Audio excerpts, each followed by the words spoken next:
Les premiers instants d'une crise sont déterminants. Il ne faut pas les rater.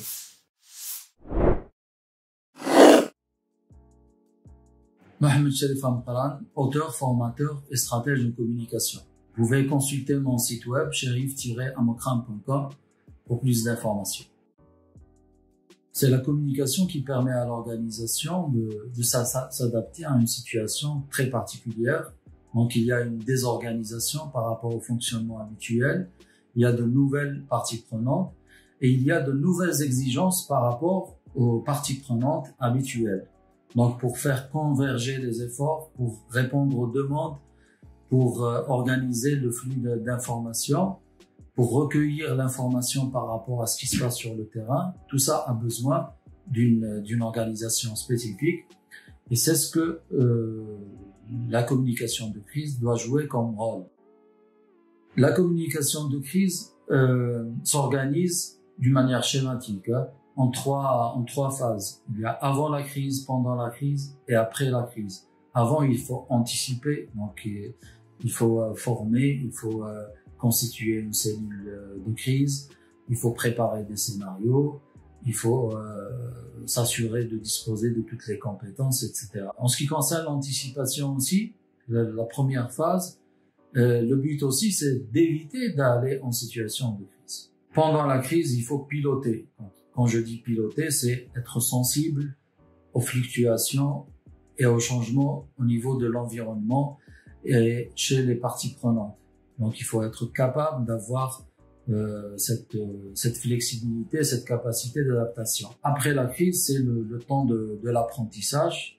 Alors, l'apprentissage, c'est tirer les enseignements de la situation de crise et se préparer aux futures crises qui ne manqueront pas d'arriver à toutes les organisations. C'est inévitable. Elle permet de protéger des acquis très difficiles à construire. Vous avez la réputation, vous avez l'image, vous avez la notoriété. Pour les construire, il faut des efforts, il faut du temps, il faut de l'argent. Donc, le premier rôle de la communication de crise, c'est de les protéger. Ensuite, la communication de crise, elle va saisir aussi les opportunités pour les renforcer, parce que c'est possible en situation de crise. Pour être capable de gérer une situation de crise dès le début, il faut de l'anticipation évidemment, et il faut connaître les gestes réflexes qu'il faut avoir en situation de crise. Par exemple, si vous avez des victimes, il faut les considérer. D'abord, les victimes et leurs proches, leurs amis, il faut les considérer comme un public prioritaire. Vous avez un autre public prioritaire, c'est les médias aussi. Donc, ces gens-là, et le public interne aussi. Donc, il faut avoir des mesures réflexes. Dès qu'il y a une crise, je sais ce que je dois faire avant d'évaluer la situation et avant de prendre le temps de l'analyse. Je dois avoir des réflexes.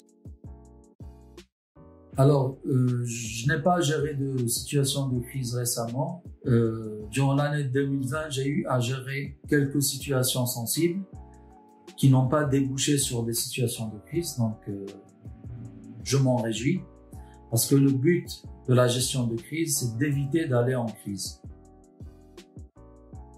La bonne image est très importante, évidemment.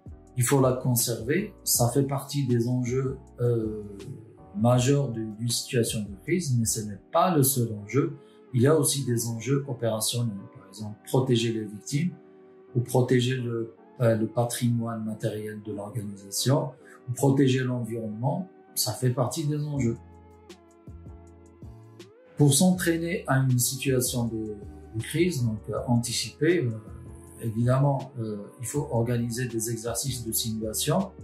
Les exercices de simulation peuvent avoir des objectifs différents. D'une manière générale, soit ils vont vous aider à sensibiliser vos parties prenantes sur leurs faiblesses ou leurs défaillances, soit ils vont vous permettre de faire de la pédagogie. Donc, à travers l'exercice, vous allez expliquer vos enjeux et votre démarche. Soit elles vont vous permettre de roder vos systèmes. Quand vous définissez un système, il faut organiser des exercices pour maîtriser ce système justement. La plupart des entreprises ont intérêt à faire appel à un expert en gestion de crise.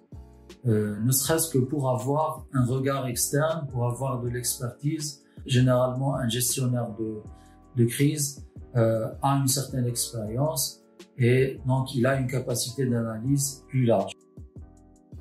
La communication en ligne, oui, elle est importante, mais ce n'est pas le seul canal. Il faut considérer tous les canaux et il faut vraiment faire de la stratégie, considérer le public, quel message on veut donner à ce public, et quel est le canal le plus adapté à ce public et au message aussi.